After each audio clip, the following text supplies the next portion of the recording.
Hey gang, it's your boy, and welcome to my limited series about the gaming systems and video games that shaped my gaming experience. The systems and software, the consoles and cartridges, the devices and discs, the hardware and hue cards that created the framework of my favorite hobby. Would you like to hear the tales of bargaining and parental manipulation that shaped my platform options along the way? Well then buckle in and let's get to it.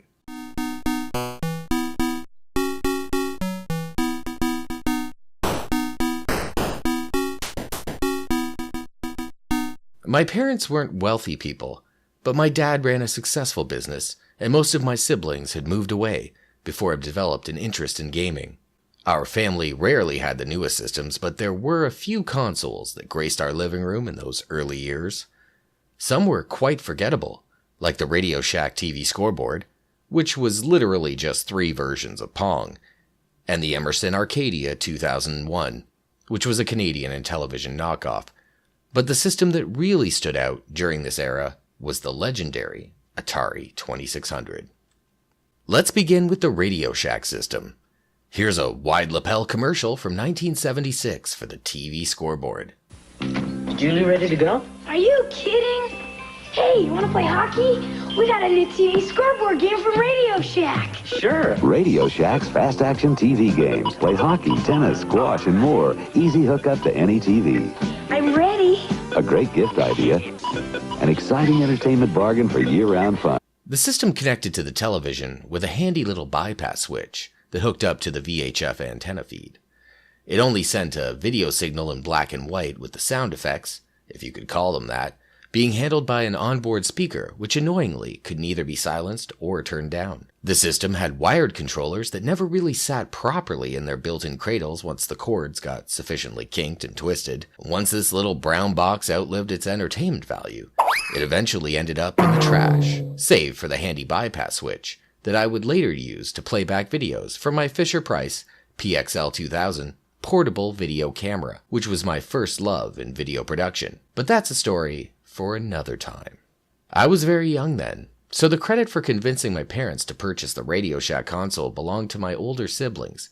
But it was my next older brother who used his hard-earned money to buy the Atari 2600 Junior, the first decent console we had. I remember that day well. My brother called me into the living room and challenged me to beat his high score on Activision's Sequest. I recall the sense of awe and wonder I felt controlling that little submarine sprite in smooth yet agile movements while I shot torpedoes at sharks and enemy subs, trying to rescue all the scuba divers.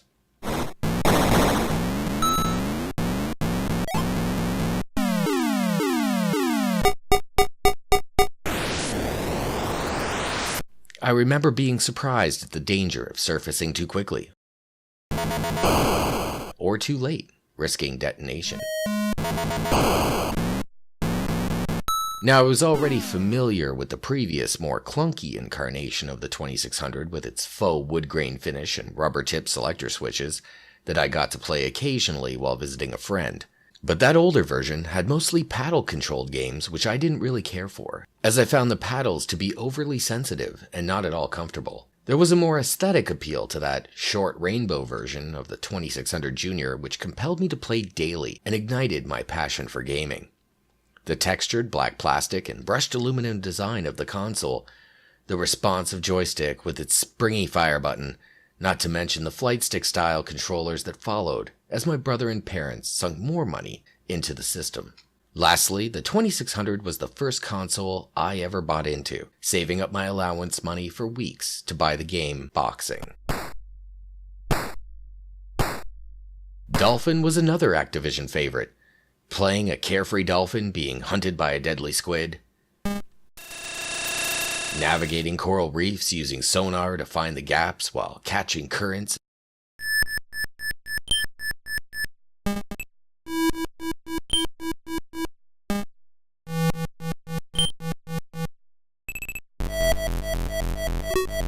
leaping out of the water to catch a magical seagull, which would allow you to turn the tables on your aquatic foe. That's it. Come closer. Ironic, isn't it? The hunter has become the hunted.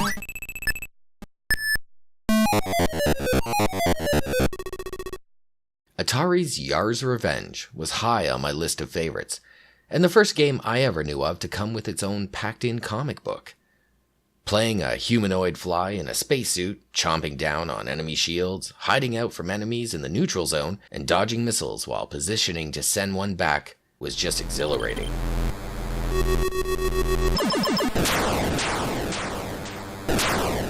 Activision's Pitfall was a massive adventure game that seemed to go on forever, and really challenged your problem-solving skills and memory, while constantly testing your platforming ability, jumping over logs, swinging from vines and dodging scorpions, bats, crocodiles, all the while grabbing loot wherever it's found.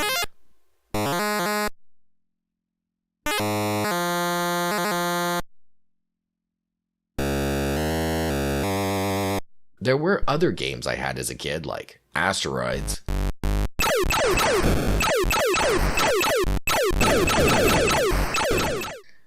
Missile Command,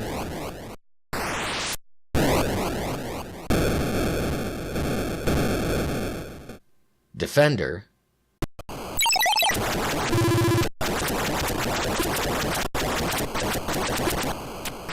River Raid,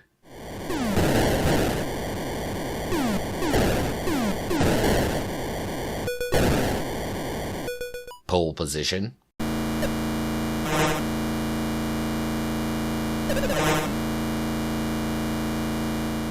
Plaque Attack,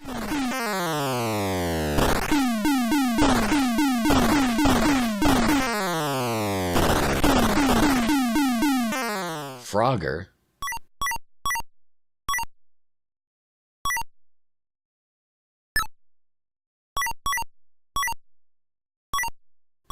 and even landfill material like E.T.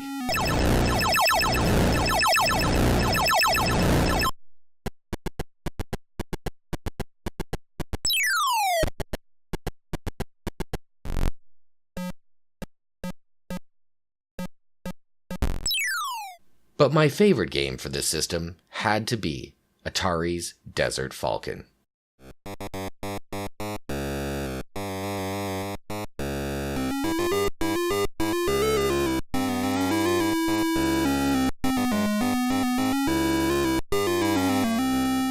A winged adventure where you fly through the landscape of ancient Egypt, collecting items and loot, avoiding enemies both in the air and while hobbling on the ground.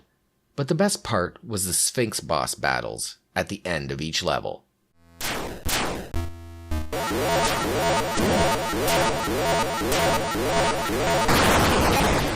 That's just epic. But even a legendary system like the 2600 couldn't hold my interest for more than a couple years, especially once the Nintendo Entertainment System was released. But sadly, my parents weren't willing to pay almost $200 for a new console. Yet. Enter the Emerson Arcadia 2001, which my parents bought used in an initial attempt at stopping my constant nagging for an NES. I remember being really excited and waiting impatiently for my dad to bring it home because I had never heard of an Arcadia 2001, but it sounded cool, and the seller was including 10 games, and I needed some new games, yo. Unfortunately, the excitement was gone once I finished trying out all the games. The video quality was neither no better or worse than the Atari 2600. The same went for the sound. Not to mention most of the games were poorly programmed knockoffs of the Atari games I already had. The Arcadia 2001 was visually and functionally a step backward. The controllers were wired on this one just like the RadioShack system, but the cords were coiled, which created an annoying tug whenever you moved your hands. The controllers also had a rounded D-pad with a small joystick that could be unthreaded from the middle. And speaking of pads, there was a numeric keypad above the joystick where you could use the plastic overlays that came with the games to display more controls. On top of all of that, there were fire buttons on each side of them. Too bad there wasn't much to do with all those options. It lasted a week before I resumed my nagging. This would not stand. I would have my next generation console no matter what chores I had to agree to do, no matter how many weeks or months of allowance money I would need to forego, no matter how much butt I had to kiss. And of course, it worked. I gave them all the info my 10-year-old brain could absorb from my friends who had modern consoles, and equipped with this elementary school wisdom, my parents got rid of the Arcadia 2001 and found another used console. But we'll have to leave it there until next time, kids. Be sure to follow me on the social media links in the description below to be notified of the next episode of my retro gaming history. If you'd like to see me live stream some of these 2600 games I mentioned in the video, come follow me on Minds.com, where you can voice chat with me in a gathering while I play. Use my referral link to join if you're not already a member. But until then, I've been your boy, Richard Rizzo, and you've all been great, I guess. I'll see you next time. Peace out.